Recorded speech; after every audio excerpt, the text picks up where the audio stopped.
নমস্কার সকলকে Utpal shade word চ্যানেলে স্বাগত। আমি উৎপল তোমাদের সাথে। আজকের ভিডিওতে আমরা ক্লাস 6 এর লেসন 2 ইনিড ব্লাইটনের লেখা দ্য অ্যাডভেঞ্চারাস ক্লাউন গল্পের প্রথম পার্টটি নিয়ে ডিটেলস আলোচনা করব।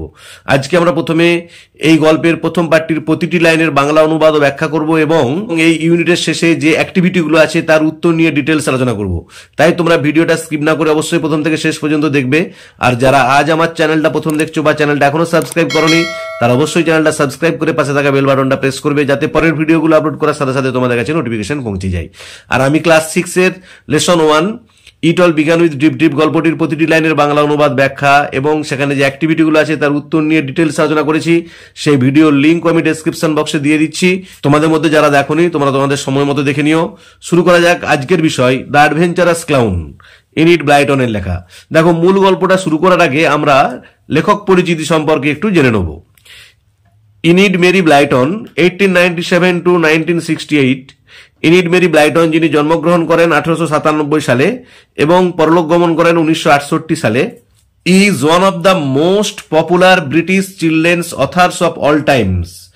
তিনি হলেন সর্বকালের জনপ্রিয়তম ব্রিটিশ শিশু সাহিত্যিকদের মধ্যে একজন।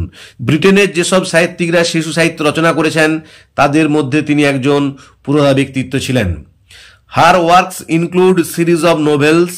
তার লেখাগুলির মধ্যে আছে ধারাবাহিক উপন্যাস, ইন হুইচ যেগুলিতে children have their own adventures, শিশুরা তাদের নিজেদের অভিযান চালিয়েছে উইথ মিনিমাল অ্যাডাল্ট হেল্প, বড়দের সাহায্য ছাড়াই, মানে বড়দের খুব সামান্য সাহায্য ছাড়াই শিশুরা দুঃসাহসিক সব অভিযান চালিয়েছে। The most popular among these are, সেগুলোর মধ্যে সব থেকে জনপ্রিয়তমগুলি হচ্ছে the famous 5, based on 4 children and their dog, যার মূল চরিত্রটি 4টে ছেলে মেয়ে এবং তাদের কুকুরকে নিয়ে, and the secret 7, a society of 7 children. Are the secret 7 বইটি 7টি বাচ্চাকে নিয়ে, হু সলভ ভেরিয়াস মিস্ট্রিজ, যারা সমাধান করেছে নানান রহস্যকে। This text is an edited version, এই আমাদের পাঠ্যাংশটি হচ্ছে সংযোজিত সংকলন of our short story the adventurous clown, তার ছোট গল্প দ্য অ্যাডভেঞ্চারাস ক্লাউনের। তাহলে এই যে অ্যাডভেঞ্চারাস ক্লাউন যেটা আমাদের পাঠ্যাংশ, এটাও ইনিড মেরি ব্লাইটনের দ্য অ্যাডভেঞ্চারাস ক্লাউন নামক গল্পের একটা সংযোজিত সংকলন। চলো এরপর আমরা মূল গল্পটা পড়ি। There was once a toy clown, একটা খেলনা ভাঁড় ছিল। ভাঁড় মানে কি না, যারা সব উদ্ভট পোশাক পরে মানুষকে আনন্দ দেয়, মানুষকে হাসায়, তাদেরকে বলা হয় ক্লাউন, ভাঁড়। কল্ড টাফি, যার নাম ছিল Tuffy. He lived in a toy shop, সে বাস করত একটা খেলনা দোকানে। উইথ মেনি আদার টয়েজ, আরো অনেক খেলনার সাথে। Tuffy long to be a hero, Tuffy চেয়েছিল একজন নায়ক হতে, বীর হতে। He wanted to do something noble, সে করতে চেয়েছিল মহৎ কিছু কাজ। সো দ্যাট, যাতে করে all the toys would cry out, সমস্ত খেলনাগুলো চিৎকার করে বলে দ্যাট যে হি ওয়াজ এ হিরো, সে একজন বীর, যেমন কিছু কাজ করবে, মহান কাজ, যেটার জন্য ওই দোকানের অন্য খেলনাগুলো চিৎকার করে বলতে থাকবে যে টাফি হচ্ছে একজন বীর, টাফি হচ্ছে একজন নায়ক। হি থট, সে ভাবত, হিজ লিটিল কর্নার, তার ওই ছোট্ট কোণটা, অন দ্য টয় শেলফ, ওই খেলনার তাকের, ওয়াজ ডাল, ছিল খুবই একঘেয়ে। Why do you grumble so much, কেন তুমি এত গজগজ করছো, মানে বকবক করা, বিরক্তি প্রকাশ করা। আস্কড টিমোথি, জিজ্ঞাসা করেছিল টিমোথি, দ্য পাপ্পি ডগ, একটা ছোট কুকুর ছানা। Be happy with us Tuffy, Tuffy আমাদের সাথে সুখে থাকো। Why do you want to go up and have adventures, কেন তুমি নিচে নেমে গিয়ে দুঃসাহসিক অভিযান চালাতে চাইছো বা দুঃসাহসিক কাজ করতে চাইছো। অ্যাডভেঞ্চার্স আর অলওয়েজ এক্সাইটিং, দুঃসাহসিক কাজ সবসময় রোমাঞ্চকর। I want to do something, আমি করতে চাই এমন কিছু কাজ, that would make all the toys take notice of me, যাতে অন্য সব খেলনারা আমাকে লক্ষ্য করে, যাতে অন্য সব বুথুলেরা আমার দিকে তাকিয়ে থাকে। ইট ইজ সো ডাল অ্যাফেয়ার অন আওয়ার সেলফ, আমাদের এই পুতুলের তাকটা এটা খুবই একঘেয়ে। রিপ্লাইড টাফি, টাফি উত্তর দিল। অ্যাট নাইট, রাত্রিবেলায়, the clown climb down from his shelf, ভাঁড়টা নেমে পড়েছিল তার তাক থেকে, টু লুক ফর অ্যাডভেঞ্চার্স, দুঃসাহসিক অভিযান খোঁজার জন্য বা দুঃসাহসিক কাজ খোঁজার জন্য। নাও দ্যাট নাইট, সেই রাতেই দেয়ার ওয়াজ two be a grand race, একটা বিরাট প্রতিযোগিতার ব্যবস্থা ছিল বিটুইন টু উডেন হর্সেস, দুটো কাঠের ঘোড়ার মধ্যে, and carts driven by wooden farmers, আর ঘোড়ার গাড়ি যেগুলো চালানো হচ্ছিল কাদের দ্বারা, না দুটো কাঠের চাষির দ্বারা। তাহলে কি না সেই রাতে দুটো কাঠের ঘোড়ায় টানা গাড়ি চেপে দুজন কাঠের চাষির মধ্যে একটা প্রতিযোগিতার ব্যবস্থা ছিল। The race was just starting, প্রতিযোগিতাটা ঠিক শুরু হয়েছিল অ্যাজ টাফি ক্লাইম ডাউন, ঠিক টাফি যে সময় নেমেছিল, যে টাফি যখন তার তাক থেকে নামলো সে সময় ওই প্রতিযোগিতাটা শুরু হয়েছিল। One car came racing by, একটা গাড়ি প্রচন্ড গতিতে ছুটে এলো। দ্য ফার্মার রাইডিং ইট, যে চাষিটা এই গাড়িটায় চেপেছিল, স্টুড আপ, উঠে দাঁড়িয়েছিল, অ্যান্ড শাউটেড, এবং চিৎকার করছিল, গুডনেস, দারুণ, অ্যান অ্যাডভেঞ্চার অলরেডি, একটা দুঃসাহসিক কাজ, এ রানওয়ে হর্স, একটা পলাতক ঘোড়া। থট টাপি টাপি ভাবতে লাগলো, now is my chance to be a hero, এখন হচ্ছে আমার সুযোগ বীর হবার, নিজেকে নায়ক হিসাবে তুলে ধরার।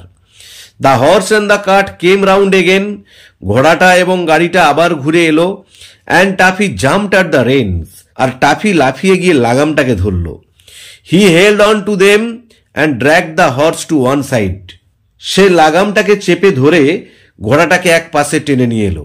দ্য কার্ট টার্ন ওভার, গাড়িটা উল্টে গেল, and the farmer fail down, এবং ওই চাষিটা বা কৃষকটাও পড়ে গেল। টাফি স্টুড বাই, টাফি পাশেই দাঁড়িয়েছিল, হেল্পিং হিম আপ, তাকে উঠতে সাহায্য করলো। ফিলিং ভেরি প্রাউড দ্যাট, নিজেকে খুবই গর্বিত অনুভব করছিল যে he had stop the horse, সে ঘোড়াটাকে থামাতে পেরেছে বলে। আসলে ও তো ভেবেছিল এটা পলাতক ঘোড়া, তাই পলাতক ঘোড়াটাকে থামাতে পেরেছে বলে টাফি খুব গর্ব অনুভব করছিল।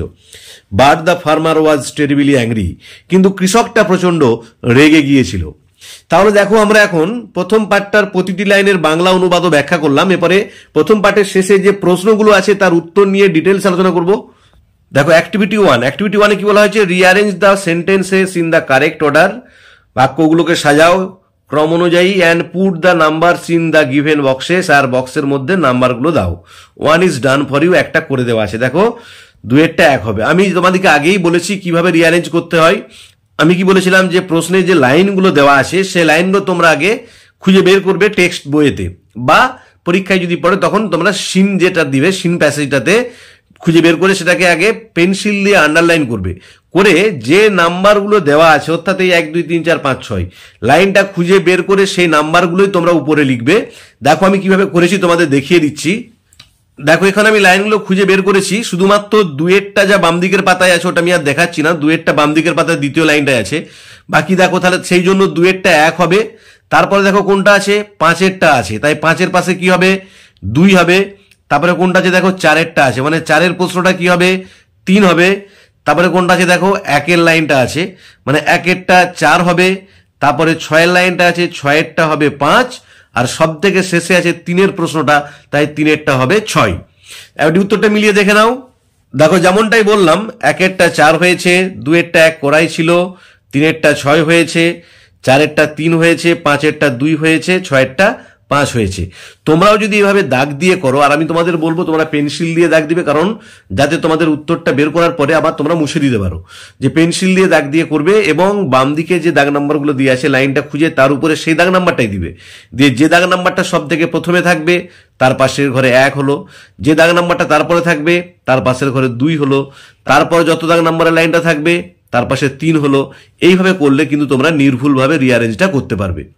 এরপর অ্যাক্টিভিটি 2 দেখো, অ্যাক্টিভিটি 2-এ কি বলেছে, fill in the blanks with words given in the help box, শূন্যস্থান পূরণ করো নিচের হেল্প বক্সে যে ওয়ার্ডগুলো আছে সেগুলো দিয়ে।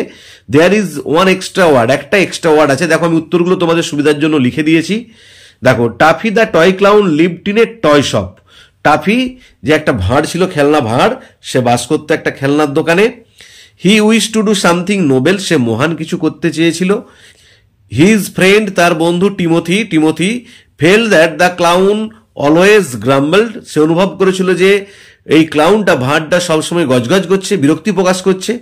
বাট টাফি থট দ্যাট, কিন্তু টাফি ভেবেছিল যে the adventures war always exciting, যে দুঃসাহসিক কাজ সবসময় রোমাঞ্চকর। এবার অ্যাক্টিভিটি 3-এরটা দেখো, অ্যাক্টিভিটি 3-এ বলা আছে অ্যাডভেঞ্চার্স আর অলওয়েজ এক্সাইটিং, যে দুঃসাহসিক কাজ বা অভিযান সবসময় রোমাঞ্চকর। Why do you think Tuffy said so? তুমি কেন মনে করো যে টাফি এই কথাটা বলেছিল যে দুঃসাহসিক কাজ বা দুঃসাহসিক অভিযান সবসময় রোমাঞ্চকর? দেখো উত্তরটা হবে Toffee was almost lonely on an upper shelf of the toy shop. যে টাফি প্রায় সবসময় একাকিত্ব অনুভব করত ওই খেলনা দোকানের উপরের তাকেতে। He thought others would take note of him if he had done a heroic job. সে ভেবেছিল যে অন্যরা তাকে লক্ষ্য করবে, অন্যরা তার দিকে তাকিয়ে থাকবে যদি সে কোনো বীরত্বের কাজ করে। So he said adventures war always exciting. তাই সে বলেছিল দুঃসাহসিক কাজ সবসময় রোমাঞ্চকর। তাহলে আজকের ভিডিওতে আমরা ক্লাস 6 এর লেসন 2 ইনিট ব্লাইটনের লেখা দ্য অ্যাডভেঞ্চারাস ক্লাউন গল্পটির প্রথম পার্টটির প্রতিটি লাইনের বাংলা অনুবাদও ব্যাখ্যা করলাম এবং প্রথম পার্টের শেষে অ্যাক্টিভিটি 1, 2 এবং 3 এই তিনটে অ্যাক্টিভিটির উত্তর নিয়ে ডিটেলস আলোচনা করলাম। ভিডিওটি যদি ভালো লেগে থাকে তোমরা অবশ্যই লাইক, শেয়ার ও কমেন্ট করে জানাবে। আর যারা আজ আমার চ্যানেলটা প্রথম দেখছো বা চ্যানেলটা এখনো সাবস্ক্রাইব করোনি, subscribe the channel and press the bell icon. আর পরের ভিডিওতে আমরা দ্বিতীয় পার্টটির প্রতিটি লাইনের বাংলা অনুবাদও ব্যাখ্যা করব এবং এখান থেকে যে অ্যাক্টিভিটিগুলো আছে তার উত্তর নিয়ে ডিটেলস আলোচনা করব। আর লেসন 1 এর প্রতিটি লাইনের বাংলা অনুবাদ এবং অ্যাক্টিভিটির উত্তর নিয়ে যে ভিডিওগুলো আপলোড করেছি তার লিঙ্ক আমি ডেসক্রিপশন বক্সে দিয়ে দিয়েছি। তোমাদের মধ্যে যারা দেখোনি তারা অবশ্যই তোমাদের সময় মতো দেখে নিও। ভালো থেকো, ধন্যবাদ, দেখা হবে পরের ভিডিওতে।